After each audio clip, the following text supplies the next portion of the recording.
Before you came along, I was hardly living.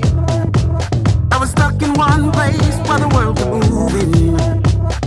Love was just a game with no winners, only losers. I was losing. Today, we welcome my friend and respected colleague.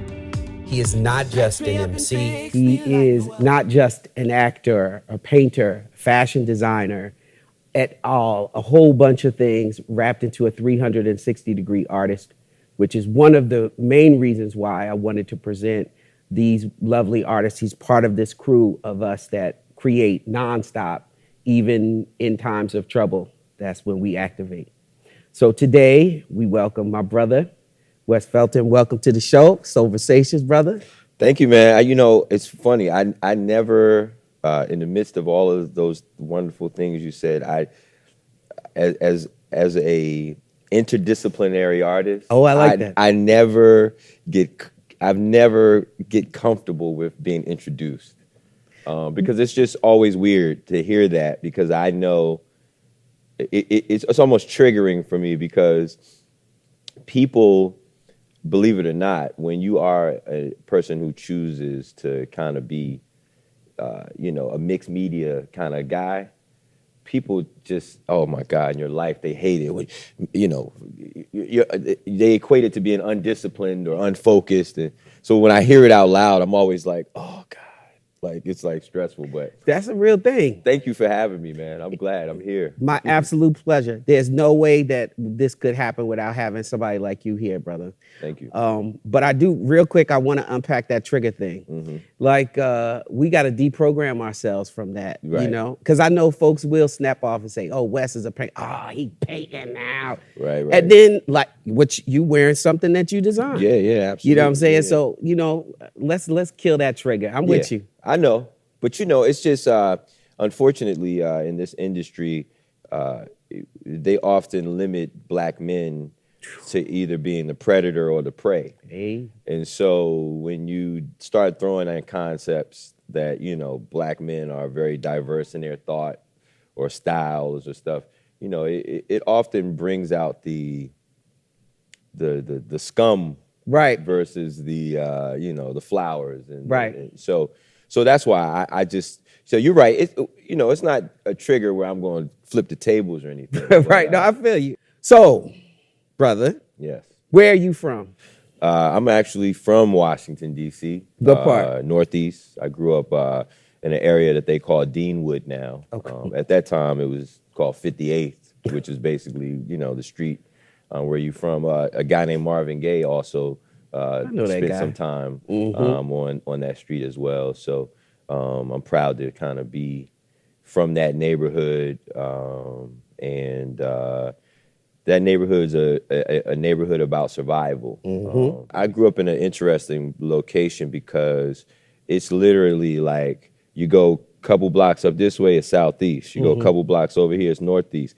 You go a couple blocks back here, you're in Seat Pleasant, Maryland. Okay. You go over that way, you're in Capitol Heights. So it's I've lived in what's closest to be the DMV in the literal form. Okay. If there was a way that you could stand in multiple places at one time. So okay. I'm proud of that neighborhood and proud to, come from there. And knowing you leads to my next question. And with DC, one of the things that I know, in addition to all of the creating that you do, I know unmistakably, immutably, that you are from Washington, D.C. Exactly. Yeah. So if you could articulate, how does D.C. show up in your art or in your life even? Well, I think every so often there are colloquialisms, slangs that might come up. But I think, and it's funny, it took me to go all the way to Tokyo, Japan to have this confirmed to me, where they sat me down for this magazine. And they related me to the lineage of the Soul Searchers and Father's Children, some of these obscure groups that are known and not known that were from DC, who capture an ability to make what I used to call honest music. Now there's some other artists that have have adopted that phrase as the honest music movement. Well, traditionally, DC artists, because we were here in the nation's capital, because we were a part of the country that, you know, maybe black folks felt a little bit more free to express themselves historically. You know, you look at Benjamin Banneker and his effect and impact. You look at Marion Barry. You know, we have always had the ability to create, but we never forgot where we were and where we were from, and the effects that often the decision makers of this city, how it affects everyone else. And so consequently, if you're making certain music that's in a certain region, you're affecting the vibrations of that place, whether you are aware of it or whether you're unaware of it. That's the whole heavy thing about this new go-go movement, Don't Mute DC thing, is that it literally, you're dealing with the difference between being silenced and literally not having a voice. Right. And because we are in a city that's not a state, there is often lack of voices for us in the political arena. But traditionally, DC's artists have always made a point to make music that not only spoke about love or relationships, but actually spoke about the true components and ingredients that go towards revolution. All right. And how, you know, how they always say it took forever to build Rome, but it was torn down over in one night. And so the idea that, yeah, it's like, you were here in Babylon Central in DC, but at any moment, any second, if the right spark is flicked, then it's hand to the right person with that Molotov. Right. And then that Molotov is creatively launched, then boom, you potentially have, you know, what took with centuries and decades to happen, it can go into motion overnight. Right. So DC, for me, I reflect that tradition of DC sound, of having, like, you know, political commentary, social commentary. I try to incorporate all those things at one time while working on stuff.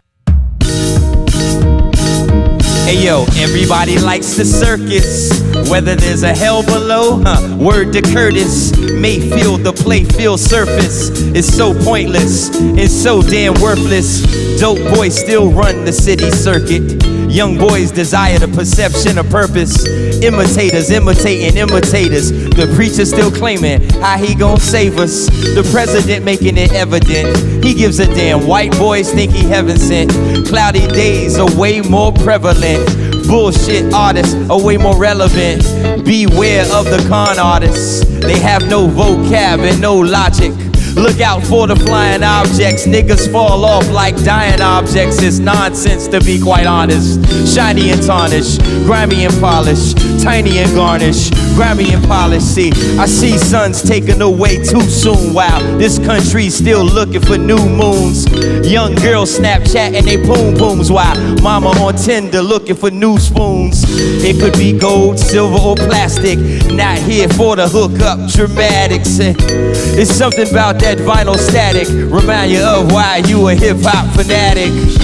We gotta resist against these fascists, they seem to be growing the fastest. Here, foul this here under a classic, head nod your way into the spasm.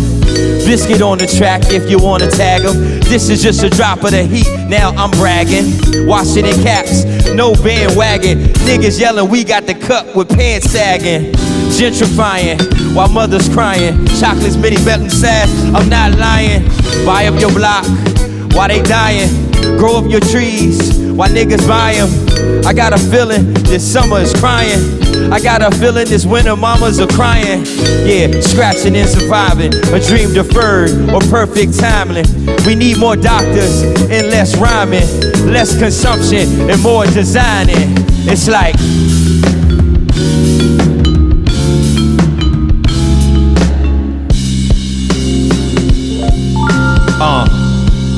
yeah, yeah, yeah, yeah.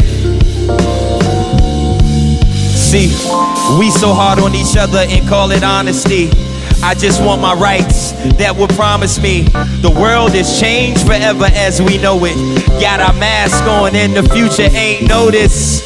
The most dangerous man on the planet is the POTUS. The second most dangerous is the poet.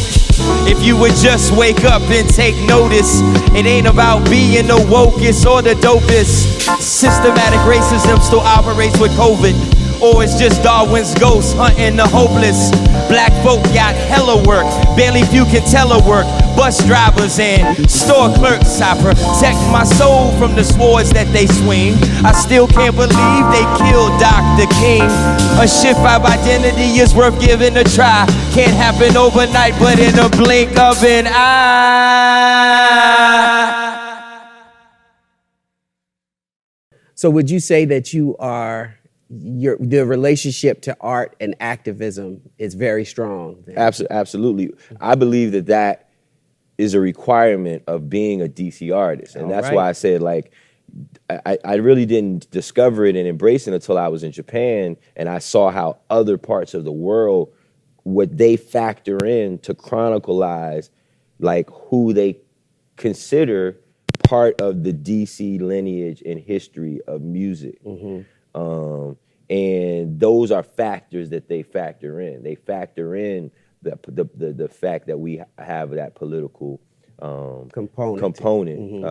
You know, whether it's conscious or unconscious. To me, it's just a natural instinct.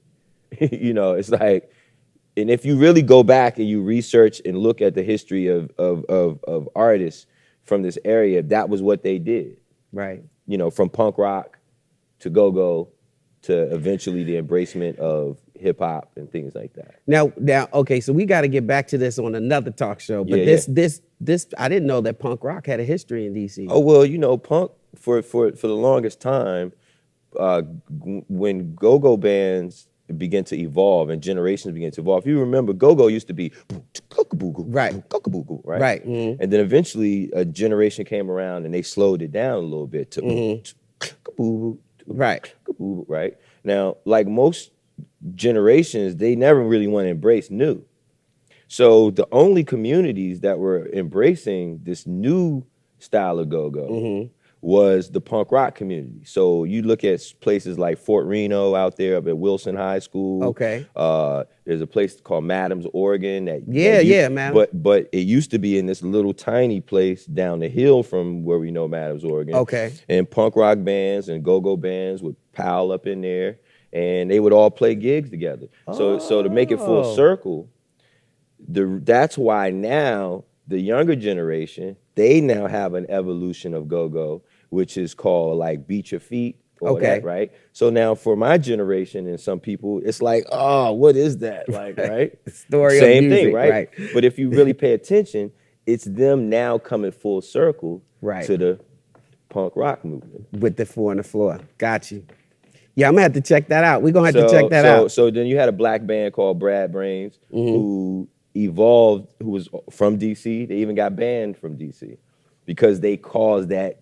They became a voice of that resistance, a reminder of that, where they took the punk rock and they sped it up even more in a way that consequently affected, you know, from Red Hot Chili Peppers to whoever. So DC has always been a source of not just the inspiration for revolt and revolution, but also the adjusting the frequencies of music globally. Right. So, that's very important. Yeah.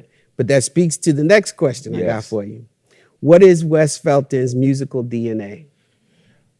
My DNA is a bunch of things. You know, my father was a jazz pianist named Hilton Felton. He was original soul searcher, so he's playing organ and keys on a lot of those records. And he went on to play with George Benson and Grant Green and people like that. But Wes, but hold on. But what choice would you have but to be a soul searcher tradition, man? You had to. I feel it. Well, I'm not the eldest of the sons. My brother was named after my father, and he was a piano player as well. I feel that. But that is really in your DNA. Yeah, absolutely. I'm sorry to interrupt you. Go ahead. No. DNA. That's it. I mean, that's what it is. I just embraced, I was fortunate enough where I was part of the hip hop generation. So going back and touching vinyl and putting them on records and going like this with them and, you know, finding breaks and stuff. And then to discover like, oh, damn, my dad got records that he had these crazy breaks on. And then it consequently led me to realize like, oh, people have been sampling my dad's records and we didn't know, you know. And so it was only right. Now, my father, at first, he didn't like hip hop. He didn't believe in it. And it took me to show him like, oh, well, you know, check out the Fugees. Check out the Tribe Called Quest. Check out. So and he immediately was like, oh, so he that's could Ron see Carter. That's this. some of these parts, all of these parts coming together. I feel that. Yeah. Throw your hands in the air and wave them like you just don't care. Throw your hands in the air and wave them like you just don't care. Say, throw your hands in the air and wave them like you just don't care. And if you want to get down for the human race, let me hear y'all say, oh yeah,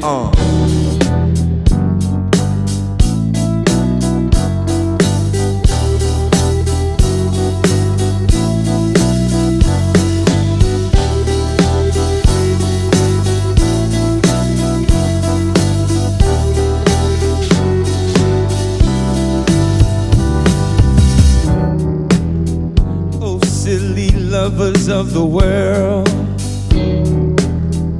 we have such funny ways of acting when we want someone to hear. The words are harder trying to say, using sign language, body language, text message, trying to disguise all the anguish and pain you've been left with. But you gotta be an example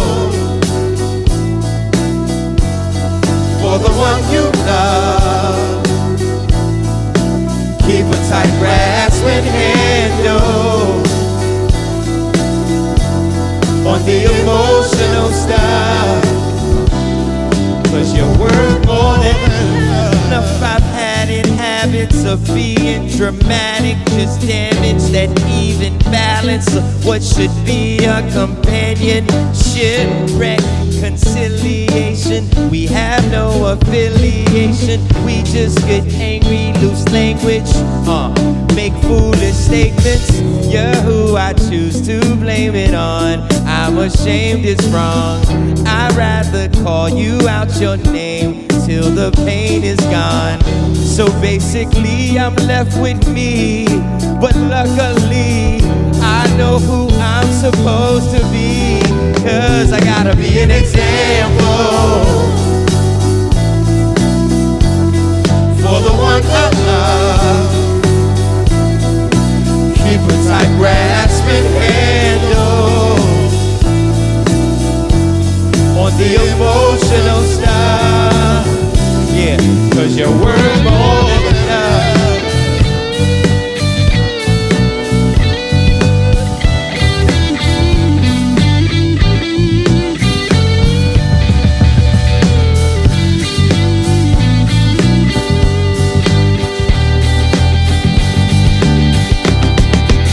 You gotta be an example for the one you love. Keep a tight grasping handle on the emotional stuff. Yeah, 'cause you're worth more than enough. You're worth more than enough. You're worth more than enough. You're worth more than enough.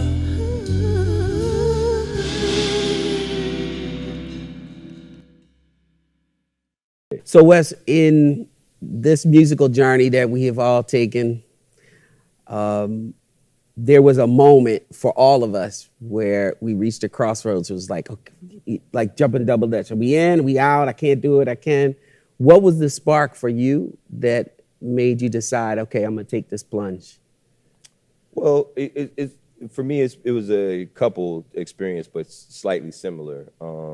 One was in the form of an ex-girlfriend who, you know, I used to write pretty lovely songs and poems about. And then one day, I wrote about the darkness of our relationship, and I, you know, turned it into song form. And man, she came to me and was just, you know, I went from her, you know, favorite artist in the world to like her most hated villain instantly. So for me, I'm a little sick in the mind a little bit to admit that I enjoyed that a little bit, the control aspect of it. But also, it was very polite. So it was a very polite song, so it wasn't like it was laced with foul language or calling her out of her name or anything. So Of course. I was like, oh, okay. But then there was a moment where I did a show, and there was this like a little old white lady who I knew normally probably would avoid me, you know, like the plague. She came up to me afterwards, and she literally stood there and held my hand. I didn't even know this lady, and other people still coming by. People probably assumed she was some type of relative or something of mine. I don't know. And but she just was there. She was just so moved, and she just told me like, you know, my words and how I, you know, performed and expressed them, how it just impacted her. And it made me really realize that, like, you know, this is a tool. This is a means of change, of impact. And, you know, like they say with, you know, Spider-Man and other superheroes, you know, with superpowers, there comes great responsibility. And I began to really just embrace that part of art, full steam ahead. I like the idea that, you know, you could take, there could be decades of people trying to fight to break down a door or smash a glass ceiling, but it could be that one song or that one poem that someone creates that changes the heart of the person who has to make that decision. Those two were for me the most impactful moments, because they happened to me at a very early age. And you know, moving forward, I've just always, you know, used my art as a weapon, as a tool for change, whether it's to change the circumstances in a relationship, or circumstances, you know, with what I see in society. Yeah.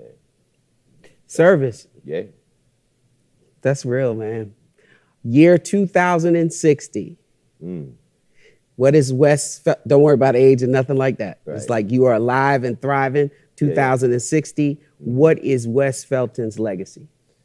Wes Felton's legacy will be two Academy Awards as a director and Come writer. on. I will have received a supporting actor acting award at that time. I don't think I'll ever get a leading actor award. No limits. But I definitely view my legacy as one who continued the traditions of Duke Ellington and you know, Paul Robeson and Sammy Davis Jr. and Gregory Hines, and that is just being a black male who laid down an example of how you can be multi-dimensional and you know, you can express yourself in all types of ways and forms of expression, and be a black man in America and do it and survive doing it while constantly attempting to show others, just be an example. That's the tradition of Basquiat. That's the tradition of Harriet Tubman. That's the tradition of, you know, Nat Turner, whoever, you know, whether you're an actor, a doctor, lawyer, preacher, whatever. Again, we keep using that word service, but it's the idea like, yeah, like I want to be one of those people that people look back and be like, yeah, you know, this guy was like, you know, he, you know, people were uncomfortable with rappers and singers when this guy first started. And, you know, he did it at a time when people weren't as embracing it as much. And then eventually, you know, there were artists that started coming out later on, you know what I'm saying, in the 2000s, where that became a more embraced thing. But there was this guy who, you know, in many ways sacrificed his career in some forms to try to be something and normalize something that for some people wasn't normal at that time, you know. Or there was this one guy, you know, who, you know, during a pandemic, rather than him, you know, shutting down and hunkering down, he decided to paint 50 paintings. Word. And, you know, and use that as a form of expression. Or this guy made 5 albums during lockdown. You know, again, it's to be an example versus being the destination. Like people talk about the born date and the death date of a person. My focus is that dash. That dash in the middle. Yeah, so that's what I want my legacy to be, and hopefully it's a strong enough legacy. It will be. Where my affirmative. Son, it will be a strong enough legacy where I then have my son, you know, feel the passion and desire to even continue that, because that's what I've been doing for my father as well. So, brother, yeah. Without any exaggeration, I'm very grateful that you came to share this time with me. Thank you. Thanks for having me. And with all of us, to let these people know who WES FELTON is. Yeah, whoever you are, wherever you are. And you about to rock this stage. Yeah, absolutely. So stay tuned. We're going to have a killing set from my brother WES FELTON. Thank you for joining us at Soulversations. I'm Russell Taylor. Stay tuned for this rockin' set. Thank you. Takes real hard work to do what we do. What about you? I bet you think it's easy. I bet you think it's easy.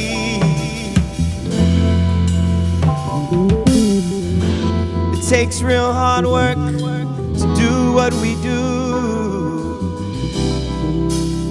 What about you? I bet you think it's easy. I bet you think it's easy.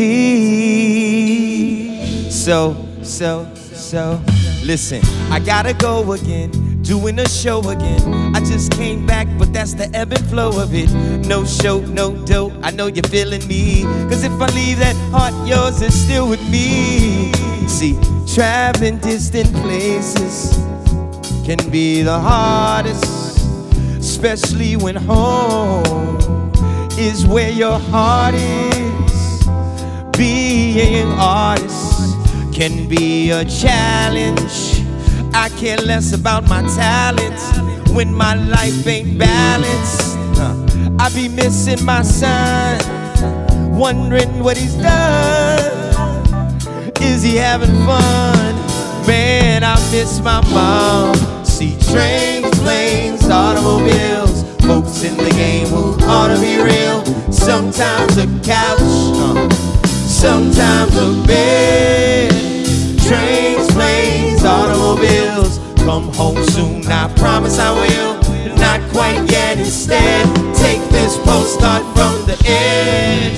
See, promoters they call, and her tears they fall every time she knows that I have to go off to do a show again.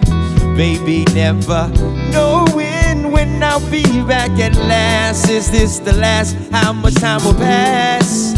These shows keeps the lights on, so I'm sorry, girl, I might be gone for a month or two, but it's all good when I come through for you. Cause trains, planes, automobiles, folks in the game who ought to be real. Sometimes a couch, sometimes a bed. Trains, planes, automobiles, come home soon, I promise I will. Not quite yet, instead, take this postcard from the edge. See, baby, can't you see? I need you to come home to me. I'm so lonely. I feel like I can't breathe. I have so many needs. Baby, won't you hold me when you are far away? Ooh, how long it seems the days move slowly, slowly, slowly, slowly.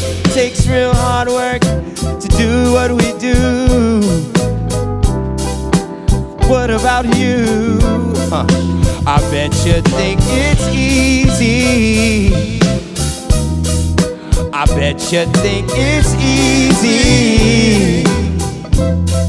Oh, it takes real hard work to do what we do.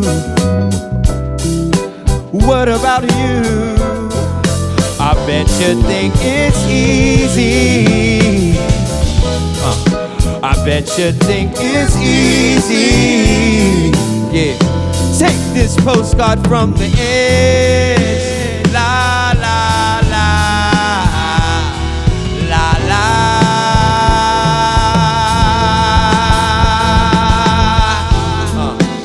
La la la la la. Take this postcard from the edge. Take this postcard from the edge. Take this postcard from the edge.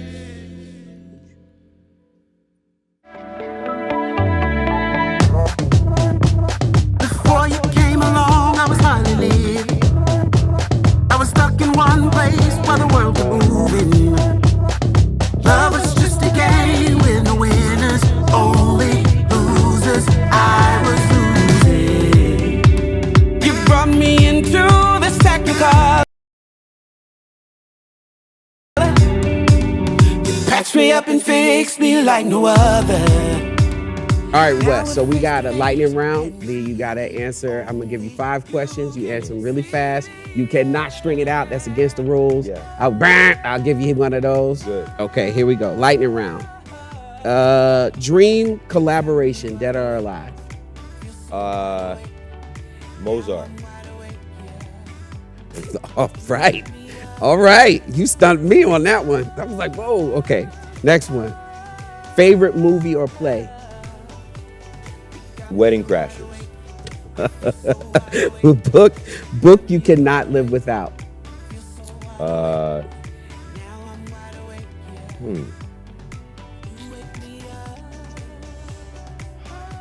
gonna have to come back on that. No problem. Nick, name 5 things that you would put in a time capsule. An iPod,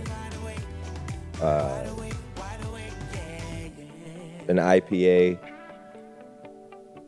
That's beer for y'all. Yeah, an IPA beer. Mhm. A Barack Obama button.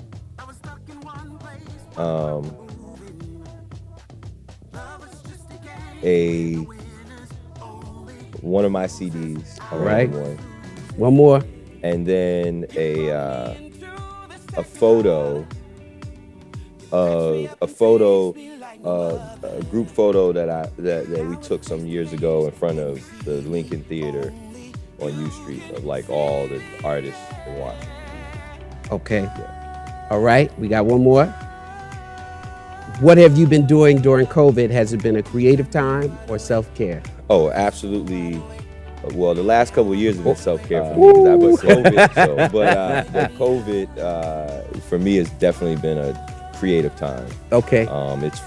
It's kind of forced people to catch up with a lot of the work that myself and other prolific artists have been creating. You've been painting, designing, and so forth. Yeah. Okay, so we got one more question because we skipped one. So let's say, what's your favorite thing about DC? My favorite thing about DC is what DC used to be. Which is? DC used to be a very cool, it used to be a city that was full of cool black folk and cool white folk. Period. Thank you for the lightning round, buddy. Thank you. All right. Patch me up and fix me like no other. Now Now we're face to face. Can you see me? Only you can